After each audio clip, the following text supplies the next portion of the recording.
베스라는 사회적 기업, 장애인 기업을 하고 있는 이범재입니다. 이런 자리에 불러주셔서 영광인데, 사실 제가 기술자 이 두 분은 우리 후배님들 이제 기술 엔지니어링을 통해서 사회적 기업으로 가고 계시는데, 저는 기술자가 아니에요. 사실은 IT를 잘 모르고 얼리 어댑트도 아니고 기계도 거의 손댈 줄 모르는 사람이어서 적절할까 오늘 이 자리에 나오는 것이, 이런 고민을 했어요. 그렇지만 사회적 기업이라고 하면 분야나 이런 것 떠나서 어떤 가치를 얘기해 볼 수 있는가, 그런 점을 좀 말씀드리고 싶어서 저희 기업의 사례를 가지고 좀 다른 각도에서 얘기를 드려보려고 합니다. 저희 웹아치는 현재 주식회사로 설립된 지 이제 만 5년이 됐습니다. 5월 10일이 저희 5주년이에요. 저희 직원들하고 5월 10일 날 마라톤 대회를 참석하려고 하고 있습니다. 5년이 됐고, 사회적 기업으로서는 그거보다 조금 일찍 저희가 예비 사회적 기업에 선정이 되어서 6년이 좀 넘었습니다. 그런데 실제로 저희가 이 분야에 관여하기 시작한 것은 대략 10년쯤 됐습니다. 그러니까 비즈니스 이전의 단계에서 장애인의 웹 접근성이라는 것을 가지고 저희들이 한 10년째 일을 해왔다, 이렇게 말씀드릴 수가 있습니다. 현재는 사회적 기업이기도 하고, 2014년 말에는 서울시 우수 사회적 기업에도 선정이 되어 있고, 저희 벤처 기업이기도 하고, 이노비즈 기업이기도 하고, 자율경영공시 우수 사회적 기업이기도 하고, 또 실제로 저희들의 가장 주력인 매출은 저 왼쪽 위에 있는 와 마크인데요. 웹 액세서빌리티라고 하는 마크인데, 저것은 민간 마크가 아니고 정부와 기본법에 의해서 정부가 발행하는 홈페이지들 중에서 적절한 수준의 접근성이 보장되는 기업들에 대해서 마크를 부여하는 것인데, 저것의 인증 심사기관을 저희가 위탁을 하고 있다, 이렇게 할 수 있습니다. 그래서 보통 3개의 인증 심사기관이 있는데, 그 3개의 인증 심사기관 중에서는 아마 저희가 양적으로나 또 기술 수준에 있어서나 전체적인 매출 부분에 있어서 앞서 있지 않을까, 저희는 그렇게 생각을 하고 있습니다. 여기 이제 사마라는 마크가 있는데, 저거는 저희들이 가지고 있는, 원래는 와 마크라고 해서 저것도 저희가 민간 마크였습니다. 아까 말씀드린 정부 마크는 2014년부터 시작되었기 때문에 그 이전에는 민간 시장의 마크들이 있었고, 저희가 발행한 저 왼쪽 밑에 있는 와 마크가 가장 그 당시에는 공신력 있는 마크였습니다.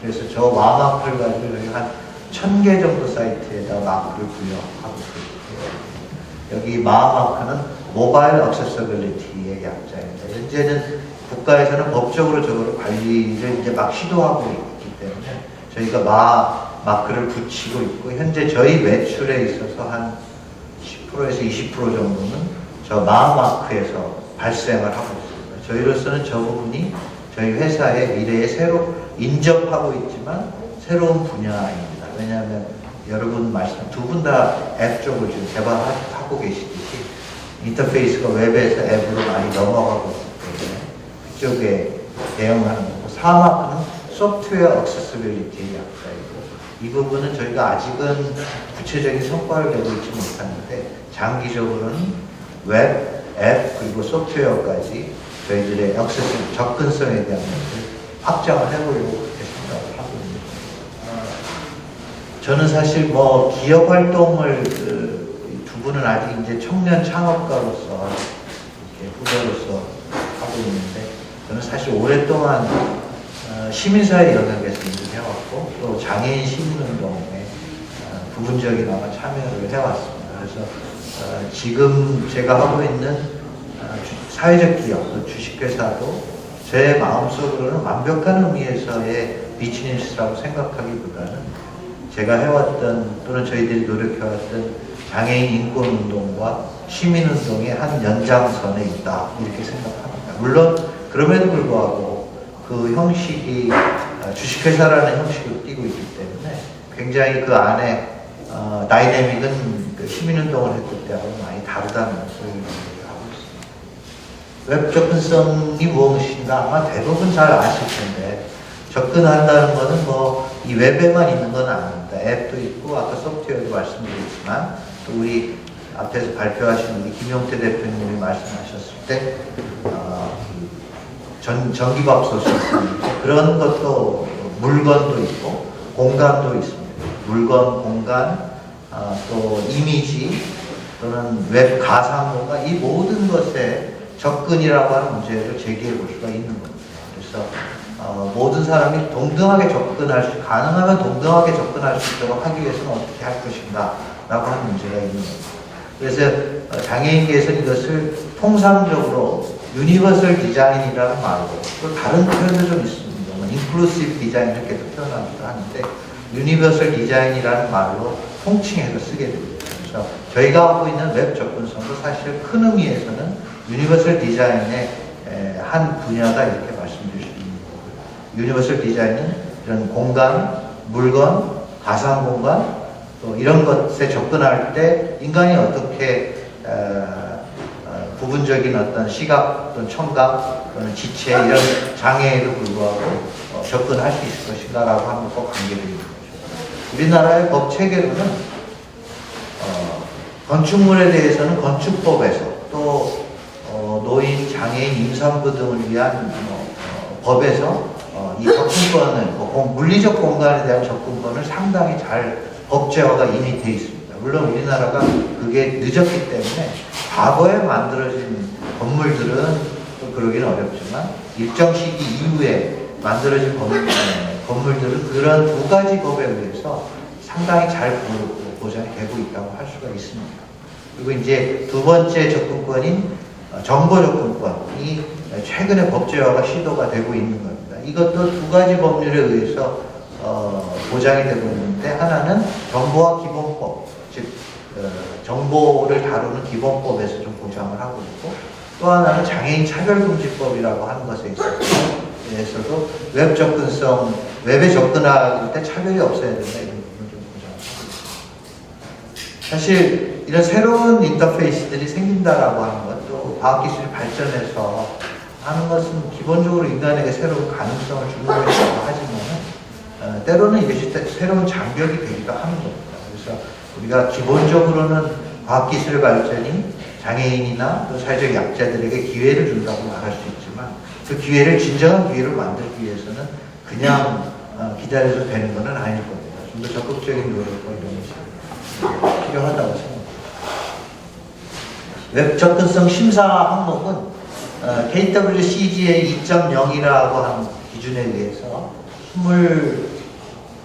22가지의 심사 항목이 있습니다. 그래서 이 22사, 여기 보면은 아주 기본적인 것은 시각장애인을 위해서 대체 텍스트가 제공되어서 소리로도 이것이 어떤 페이지들을 의미하는지를 다 알 수가 있어야 되는 것이 아주 기본적인 것이고요. 그 위에도 여러 가지 다른 것들이 있습니다. 그래서 이 22가지 정부가 만들어놓은 기준에 의해서 이게 합치될 수 있는가를 검사해서 일정 점수 이상이면 인증 마크를 부여하고 일정 점수 이하면 마크를 받지 못합니다. 현재 저희를 비롯한 3개의 인증 심사기관에서 인증을 해서 합격률이 대충 90% 정도 됩니다. 그래서 그 이유는 조금 잘해주려고 하는 것도 있겠지만, 우리나라 미래창조과학부 쪽의 의견에 따르면 우리나라의 홈페이지 수를 대략 100만 개 정도로 추산을 하는 거예요. 아주 작은 것까지 하면. 근데 현재 2014년도 기준에 정보화 기본법에 따라서 인증 마크를 획득한 홈페이지는 2,000개가 좀 못 됩니다. 그렇기 때문에 아주 적은 숫자의 홈페이지만 인증 마크를 따고 있기 때문에 이 적은 2,000개 정도의 사이트는 사실 접근성을 위한 상당한 노력을 하는 사이트다, 이렇게 말을 할 수가 있습니다. 그래서 기본적으로 좀 잘 돼 있는 면도 있다. 그래서 한 90% 정도의 합격률을 보이고 있습니다. 심사비는 규모에 따라서 좀 다른데요. 아주 작은 사이트는 100만 원 이하인 경우도 있습니다.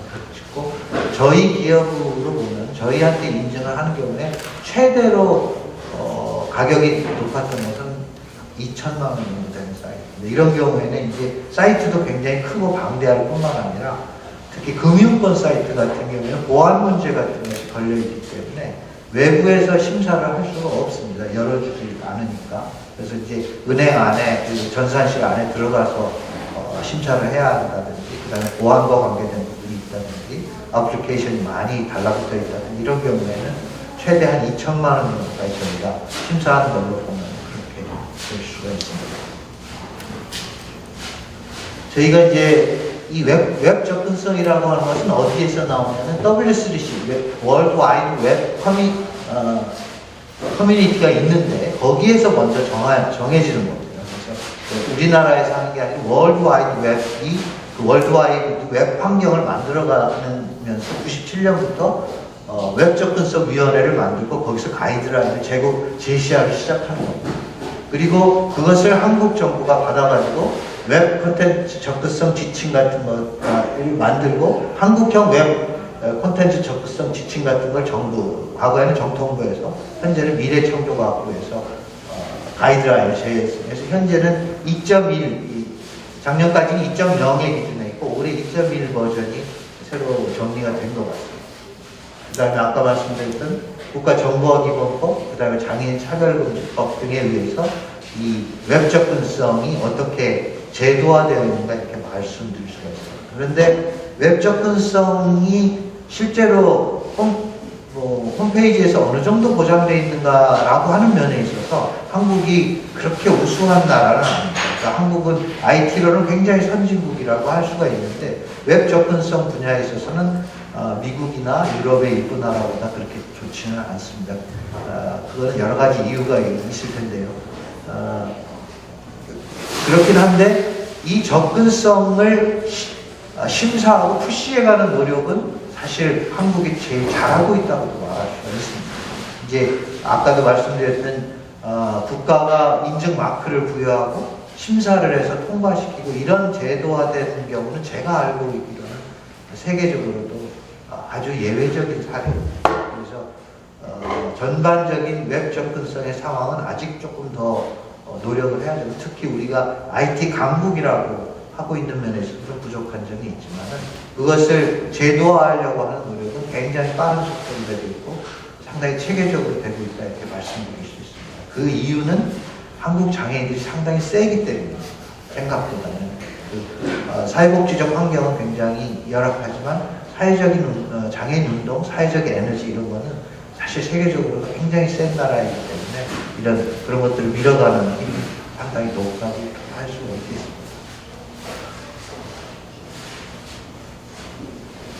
저희 이제 웹와치가 이 웹 접근성을 이렇게 월드와이드 웹에서부터 시작해서 국가가 받아들이고 그리고 그것을 그냥 민간에서 권고하는 수준에서 국가가 일정하게 법률적으로는 지키도록 강제하고 또 인증 마크를 부여해 오는 데까지 저희뿐만은 아니지만 저희 역시도 굉장히 중심적으로 노력해온 기관이라고 말할 수가 있습니다.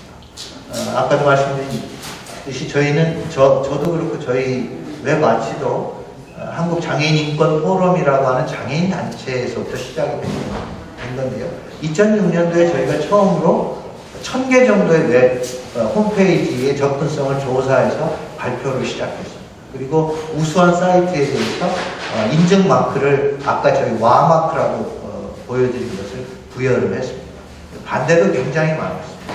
특히 민간에서 이렇게 하는 것이 이제 정부 쪽이나 공무원들은 좀 귀찮아질 수가 있기 때문에 왜 너네가 무슨 자격으로 그런 마크를 부여하느냐 이런 거에 대한 반대가 굉장히 많았는데 저희들 생각할 때 뭐 기술자는 기술자가 정부는 정부가 할 수 있지만 내가 써보고 내가 좋은지 나쁜지를 내가 붙인다는데 뭐 무슨 문제가 있느냐 그것이 공신력이 있어지는 것은 이제 저희들의 노력과 그것이 실제로 그런 접근성을 반영하느냐라고 하는 문제인 것이지 그거 자체가 왜 문제가 되느냐 이렇게 밀어붙여서 저희가 와마크를 부여하기 시작했고 그것이 사실은 어떤 면에서 저는 지금의 정부 마크를 견인해내고 밀고 오는데 굉장히 중요한 역할을 했다고 생각을 합니다. 그렇게 됐고요. 그 다음에 2009년에 저희가 이제 이 부분이 외바치 사업단이라고 해서 독립하지는 않았지만은 사회적 기업으로 출범을 하게 됐습니다. 그리고 2010년에 저희가 주식회사로 독립을 하게 됐는데 시간이 짧지만 짧게 말씀드리면 가장 중요한 이유 중에 하나는 주식회사적 기업 형식을 취할 경우하고 NGO적 이용을 취할 경우에 그 내부의 에너지가 굉장히 달라요. 그래서 같이 있으면 좋을 것 같은데 어떤 경우에는 좀 감소 효과도 있는 것 같아요. 예를 들어서 기업에서 일하는 한 친구도 굉장히 열심히 하는 어떤 목표가 주어지면 기업은 굉장히 열심히 좀 뭐랄까 과도하게 열심히 한다고 할 수 있는데 그런 것들이 저기 NGO는 그렇게 하기는 어렵죠. NGO는 훨씬 좀 속도도 조금 천천히 가야 되고 그 주변에 동의도 만들어야 되고 이런 것들이 있기 때문에 그러니까 이런 것들이 서로 좋은 효과를 낼 수 있으면 좋은데 그러지 않는 경우도 많았기 때문에 저희가 분리를 결정을 하게 됐습니다. 아까 외바치로 저희가 와마크를 한 800건, 2013년 말까지 한 1000건 가까이를 저희가 인증을 하게 됐습니다. 그리고 저희들이 이제 월드와이드웹에 이 커뮤니티의 회원사이기도 하고요. 그 다음에 14년도에 최초로 정부와 기본법에 의해서 정부가 심사기관이 지정하게 되는데 그 3개 중에 하나로 뽑혀서 저희가 이제 정부 품질 인증 기관으로 지정을 받게 됐습니다. 그리고 2013년도에 저희들이 매출도 가장 높았고 수익도 상당히 높았습니다. 그래서 벤처기업도 인정받을 수 있었고 이노비즈도 확인받을 수가 있었습니다. 그래서 여기 제가 이제 1, 2, 3번을 써놨습니다. 첫 번째는 한국장애인인권포럼이라고 하는 단체는 이게 좀 편한 자리가 됐으니까 원래 장애인의 조직에는 기본적으로 RI라고 하는 것이 국제적인 대표 기구였습니다. RI는 Rehabilitation International입니다. 재활협회라고 하는 것입니다. 재활협회가 장애인들의 권리를 국제적으로 대변하는 국제기구인데 그리고 유엔에 등록되어 있는 아주 거대한 조직입니다. 대부분 변호사, 의사, 사회복지사 이런 장애와 관계된 전문가들이 상당히 주도하는 그런 기관입니다. 지금도 한국에서도 굉장히 활발한 활동을 하고 있는데 1981년도 RI 대회가 열렸는데 일단의 장애인들, 세계의 장애인들이 RI 지도부한테 요구를 하게 됩니다. 만약에 RI가 장애인을 위한 단체라면 장애인들이 결정권을 행사할 수 있도록 해야 한다. 그래서 RI의 투표권의 51%, 이사회 51%를 장애인에게 하려고 요구했는데 RI가 거부를 했습니다. 그래서 이때 요구했던 사람들이 DPI라고 하는 것을 만들게 됩니다. Disabled People's International이라는 게 1981년도 12월 3일 날인가 출범을 하게 돼서 국제적으로는 저희는 지금 우리나라에서는 장애인의 날을 4월 20일로 하고 있지만 국제적으로는 DPI의 출범일도 굉장히 중요한 장애인의 기념일로 이렇게 생각합니다. 그래서 이 DPI가 출범하면서 장애인이 주도하는 장애인 운동이 본격적으로 출발하게 되고 저희 인권포럼은 이 이념에 가장 충실하려고 노력하는 단체입니다. 이 DPI가 내걸고 있는 슬로건을 단 하나로 말한다면 Nothing without us about us입니다. 우리와 관계되는 것이 그 무엇이든 뒤에 또 있다는 얘기를 무엇이든 우리를 배제하고 얘기돼서는 안 된다는 것입니다. 이것이 첫 번째입니다. 두 번째 웹접근성 우수 사이트 인증을 시행하게 됐는데요. 그래서 제가 아까 1, 2, 3번을 얘기 드리고 싶었던 건데 우리가 강조해야 하는 건 이 세 가지 정도로 요약할 수 있습니다. 아까 DPI 이념을 말씀드렸는데 인권포럼은 대표는 장애인만이 할 수 있고 이사회는 50% 이상은 장애인에 의해서만 구성이 돼야 합니다. 두 번째로는 아까 인권포럼이 모니터링을 했는데 보통 기술적인 부분이 관계되면 다 기술자들이 알아서 합니다. 의사들이 알아서 하거나 사회복지사들이 알아서 하거나 무슨 엔지니어들이 알아서 하게 됩니다. 장애인들은 그냥 의사가 처방해준 대로, 사회복지사가 권고해준 대로, 또 기술자들이 평가해준 대로 쓰면 되는 것입니다. 근데 저희는 그렇게 하고 싶지가 않았던 겁니다. 그래서 그 웹 홈페이지를 모니터링을 할 때 장애인으로 모니터링의 단원을 모집했습니다. 그래서 비록 우리가 기술적인 능력이 부족하더라도 배우고 익혀서 우리가 평가해보자. 우리의 눈으로 평가해보자. 이것이 가장 중요한 저희들의 노력의 하나라고 할 수가 있습니다.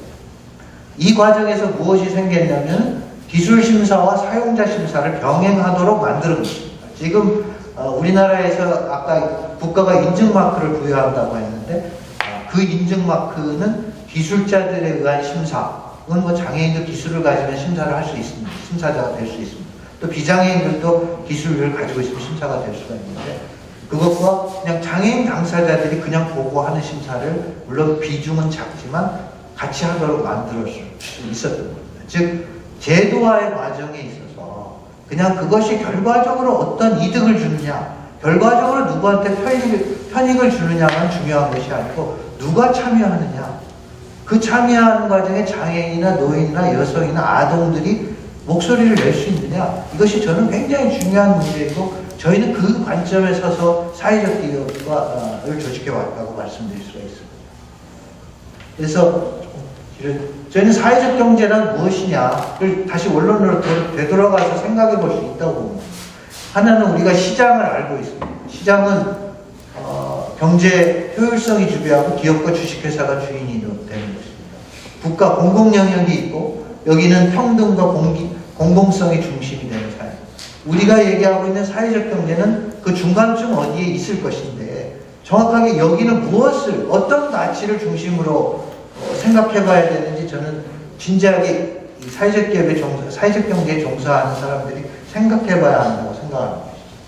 그래서 시장이라고 하는 것이 일주 일표의 원칙에 의해서 지배되는 것이라면 또 국가라고 하는 것이 1인 1표라고 하는 인간적 평등성에 의해서 지배되는 것이라면 과연 사회적 경제는 어떤 동력학에 의해서 지배되는 것인가 를 생각해 보자는 것이죠. 마치 기업 아까 말씀드렸던 시장과 똑같이 사회적 경제에서 장애인들은 그냥 우리가 만들어준 걸 써. 장애인들은 그냥 우리가 평가해준 대로 따라서 해. 장애인들은 그냥 우리가 만들어놓은 직장에 와서 그냥 일하고 돌아가. 이렇다고 한다면 뭐하러 사회적 경제를 할까요? 그냥 시장의 낮은 부가가치가 낮은 시장으로 놔둬도 되지 않을까 이렇게 생각합니다. 저는 이 점에 있어서 진지한 고민이 필요하다고 보는 것이죠. 사회적 경제, 장애인과 관계된 사회적 경제에 종사하는 사람들은 그 사회적 경제 안에서 장애인을 어떻게 바라볼 것이냐. 마치 RI에 대해서 우리 DPI 선배 장애인들이 도전했듯이 그런 도전이 있을 수 있다고 보는 겁니다. 현재 사회적 경제에서 장애인 관련 기업들의 비중이 상당히 높습니다. 그러니까 장애인을 고용하고 있거나 장애인을 위한 서비스를 하는 그런 기업의 비중이 굉장히 높은데 저희가 작년도에 경영 공시한 부분을 보면은 A 사회적 기업 굉장히 유명한 곳입니다. 77명 중 55명이 취약계층인데 평균 임금은 120만 원. B 사회적 기업도 굉장히 유명한데 여기도 127만 원. 단지 저 임금만이 문제가 되는 것은 아닙니다.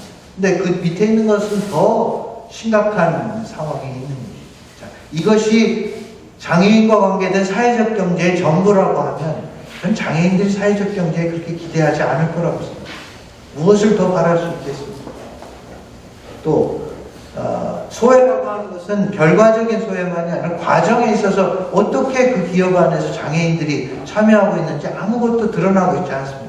그 기업의 대표는 누가 하는지, 기업을 운영하는 어떤 결정권들의 그 속에 있는 장애인들은 어떻게 참여하고 있는지 이런 부분들은 이 훨씬 더 중요한 한 일단이다 이렇게 생각을 하는 것이죠. 그래서 아까 말씀드렸듯이 사회적 경제에서도 우리는 주장하고 싶은 것이죠. 장애인과 관계된 사회적 경제라면 장애인들이 주도적일 수 있도록, 주체가 될 수 있도록 가능하다면 그런 가능성들을 열고 그렇게 아까 저희가 말씀드렸죠. 사용자 심사 안에 어떻게든지 끼워넣으려고 노력했던 10년의 역사가 저희 기업을 있게 만든 겁니다. 그런 부분들을 말씀드리고 싶습니다.